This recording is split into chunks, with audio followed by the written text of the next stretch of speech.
Is baby oil and lubricant a federal crime? No. That is a direct quote from Diddy's defense opening statement today. I'm an attorney and I read what happened, so you don't have to. It's Monday, May 12th, and opening statements are underway in the Diddy trial. Diddy's defense attorney has stated, Sean Combs is a complicated man, but this isn't a complicated case. She stated that the charges, which include racketeering and trafficking, are based on relationships driven by love, jealousy, infidelity, and money.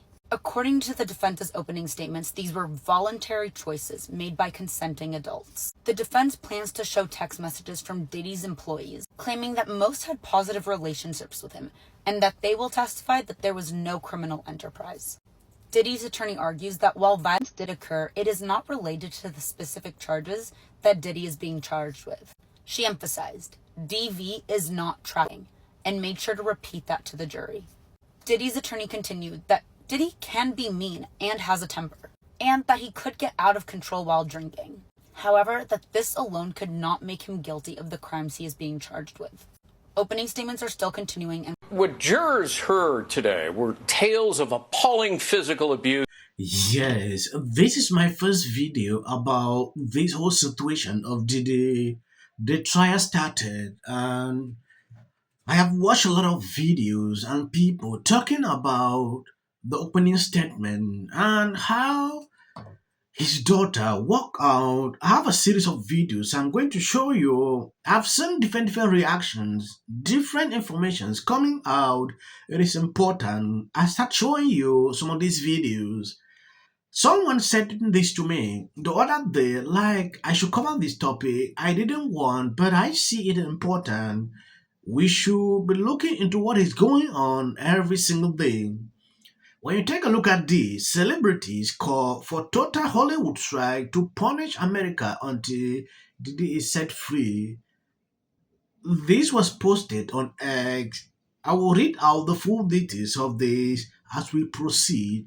The jury just heard from the first witness, and it looks like we found out who took a video of that surveillance footage. His name is Israel Flores, and he was the security guard at the Intercontinental Hotel in March of 2016 when the incident took place. Israel says on March 5th, around 11 a.m., instant services called him about a woman in distress on the 6th floor. He went to go look at the live footage. He said he saw a man pacing back and forth in the hotel hallway. He said when he got off the 6th floor, he saw Diddy sitting in a chair in his robe and socks, and he was acting strangely and giving him a devilish stare. As for Cassie, he said she was cowering in a corner, covering her face, and he told them, if you guys are going to argue, you have to go back to your room. At this point, the video footage that we had all seen had already happened, but Israel Flores hadn't seen it yet. Prosecutors then showed the surveillance video to the jury, and afterwards, Israel said that he had recorded it on his cell phone to show his wife, because otherwise she probably wouldn't believe him. A second video was then shown to the jury, which none of us have seen, and it shows Israel Flores trying to calm Diddy down while he was yelling at Cassie in the hallway. Apparently in the video, you can then see Cassie returning to the entryway of the hotel room saying she wanted her phone and her belongings. He testified that he was escorting them back to the room and they were arguing about whether or not she was going to leave, and Diddy was telling her that she was not going to leave. He says once they reached the room, both Cassie and Diddy went inside of the room and he used his body to prop open the door. He also testified that there was another man in the room, but the man was not engaging with any of them. Girl said he told Diddy to then stay in his room, and that's when Diddy allegedly showed him a stack of money and told him not to tell anyone what he saw. He says he told Diddy he didn't want his money, and then he went after Cassie to see if she was okay. He tried to approach Cassie outside of the hotel to see if she wanted him to call the police, but a bodyguard blocked the interaction. He was able to ask her if she wanted him to call the cops, but she said she just wanted to leave, and he testified that she had a black eye. After she left, he went back to Diddy's hotel room with another guard to reiterate the hotel policy. He said that Diddy stepped into the hallway and closed the door behind him and then grabbed the other bodyguard, accusing him of recording Diddy. That's when Israel said he pinned Diddy to the wall and told him to let go of the phone. After all of this happened, Israel did file an incident report and mentioned Diddy and Cassie by name. He described the incident from start to finish and even included photos of the broken vase and the dirt on the wall. Now, in the report, he didn't mention the other man that was in the room, but he says it was because that man was not engaging with Diddy or Cassie, nor was he involved in the elevator lobby incident, so he felt like it wasn't relevant in the report. That was everything that happened with the prosecutor. It's now the defense's turn, so I will be back with updates. Yes, this whole situation is complex, and I really want to see the end result of this whole case. When you look at this whole situation, I see like a lot of politicians and these top celebrities will be shamed at the end of the day. I watched a video the other day. Someone said the list is out.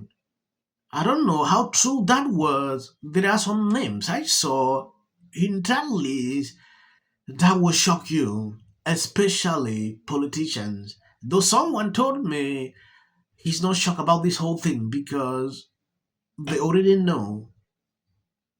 Looking at this video, she talked about a footage. I believe you understand, you know exactly what she's talking about. The footage went viral when CNN aired it few months ago. What jurors heard today were tales of appalling physical by Sean Combs as prosecutors portrayed him as a monster who controlled people and plied them with threats, money, brandishing during these on-camera performances that he liked to call freak-offs. And in fact, jurors were shown for the first time today that horrifying videotape, beating, kicking, and dragging his then-girlfriend. And then a male escort took the witness stand, and he talked about how he saw firsthand that same young woman repeatedly battered by the defendant, who then tried to bribe a hotel security guard with a stack of cash to get rid of the evidence. In opening statements, what struck me was how the defense attorney openly admitted that her client committed domestic, but then tried to argue, well, that's not seen for which he's charged. Technically, yes, but it is an underlying crime in the racketeering case against him, which includes robbery, obstruction, all part of this alleged criminal enterprise run by Sean Combs. His attorney also admitted to the jury that her client's conduct is, quote unquote, indefensible, and that he may be a sexual deviant, but that doesn't make him a criminal, which strikes me as not a terribly great defense. Also claiming that the disgusting tapes actually prove it was all consensual, and then urging the jury, don't be the moral police here. And finally, Combs' lawyers are going to be arguing, and they said this to the jury, that the alleged female victims, and there are a lot of them, are all motivated to lie out of greed because they filed lawsuits against Combs for money damages. Well, that is a typical defense tactic, but it is dangerous, it is perilous. Jurors might perceive it as the lawyers re-victimizing the victims. Katie?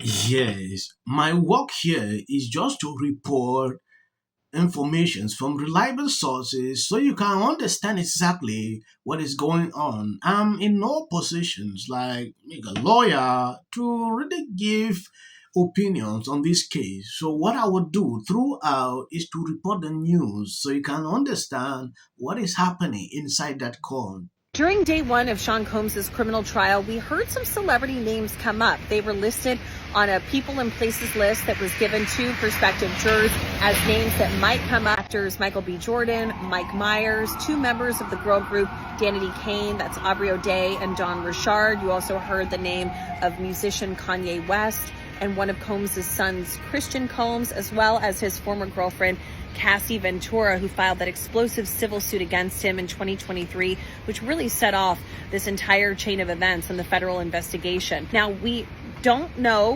why these names have been mentioned. They haven't been accused of any wrongdoing, and I guess we're just going to have to see how it all plays out during the trial. Just let you pause and read. There's the second section right there. Just let you pause and read. Of course, there's the third section of that page. You should pause and read that, of course. And, of course, all the usual suspects on there. Basically everybody you know and love, if you want to call it that.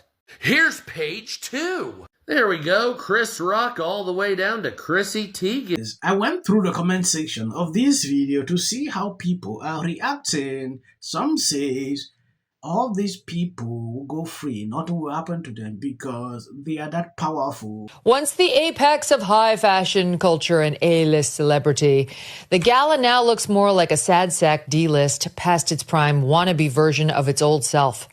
It's closer to today's nerd prom White House Correspondents' Dinner than the center of the celeb and beauty universe as it used to be. This year's theme was Superfine, tailoring black style, an homage to black dandyism. What's that, you ask? No one has any idea. Prepare yourself, however, for a deep dive into leftist, academic, gobbledygook, nonsensical talk, which is probably how it got chosen as the Met Gala theme. That and their desire to pander to black people. The Met says black dandyism came from the intersection of African and European style traditions, of course. What does that mean? I have no idea. But it seems to be based on a 2009 book written by a woman named Monica Miller called Slaves to Fashion, Black Dandyism and the Styling of Black Diasporic Identity.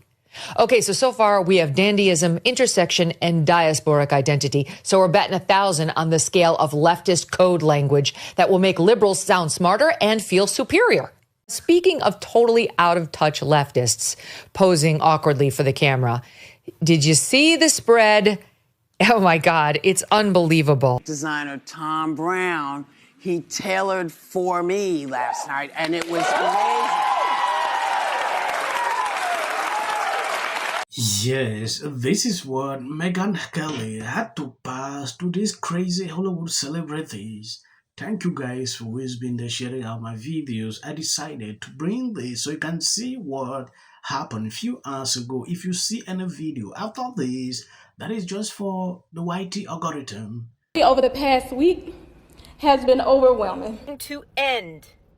Right is right and wrong is wrong. These kids in here and resolve this issue is called conflict resolution. Again, the evidence is still coming in. This is definitely a self-defense case because it always is one until you look at the facts of the case and compare the two. You have to compare who was the initial aggressor. Bedroom, because she's fearful of what might happen to her. Followers for anything, and then the